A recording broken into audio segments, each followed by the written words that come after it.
Hey, my name is Ian, and welcome back to my channel. And this is my series, My Take, where I offer my own opinion, or perhaps a different opinion from what you've heard of situations here in New Zealand and throughout the world.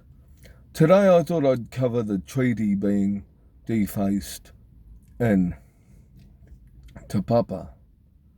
Now, I would like to think that Te Papa would clean it up and keep it as part of our history of this country, regardless of whether people think it's a shameful part of our history or not.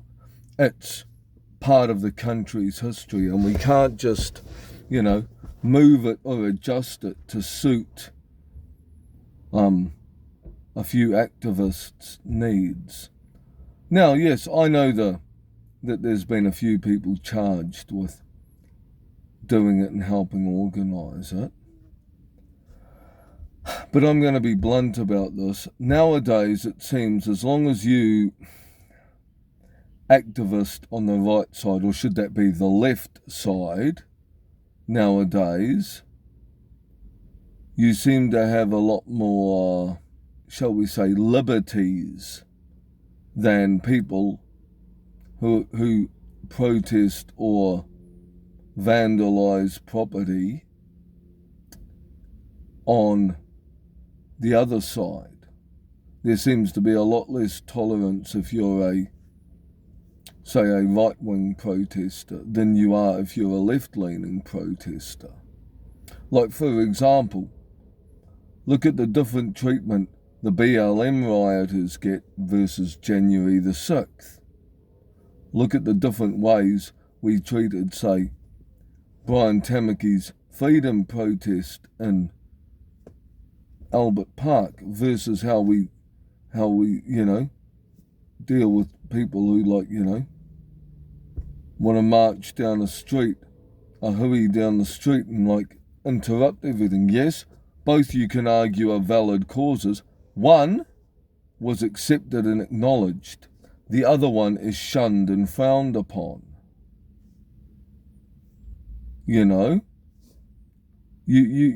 can't give one group liberties to do whatever they want and tell the other people, oh, no, you can't protest because it's an unpopular opinion.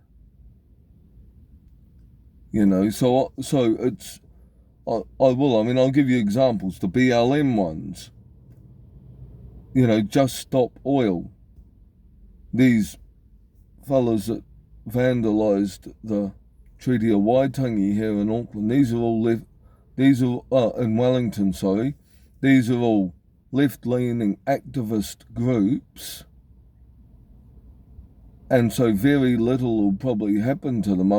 A lot of the BLMers who were causing violence and rioting and looting, the majority of them had their charges quelled or had them given as minimal possible punishments. Same with the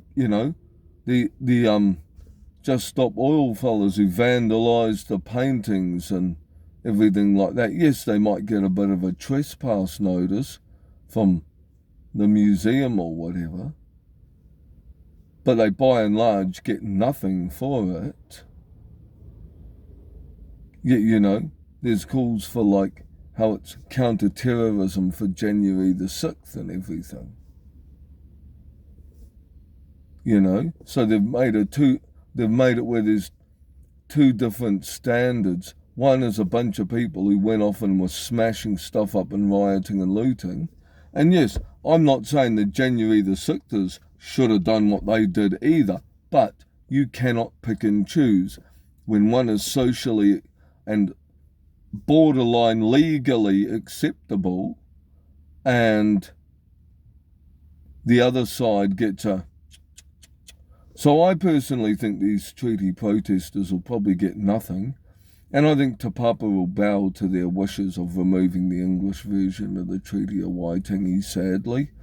Like I said, I personally think it should be cleaned up and it should remain as part of our history, regardless of whether many of us agree with the version or not. You know, you can't just alter history because you don't like a part of it.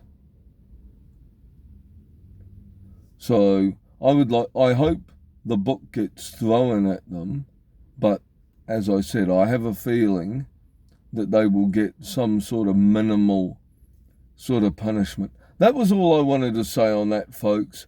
As usual, guys, please keep your comments respectful, and I look forward to next time. Oh, and also, if I don't pop a video before then, Merry Christmas to everybody in the world as well.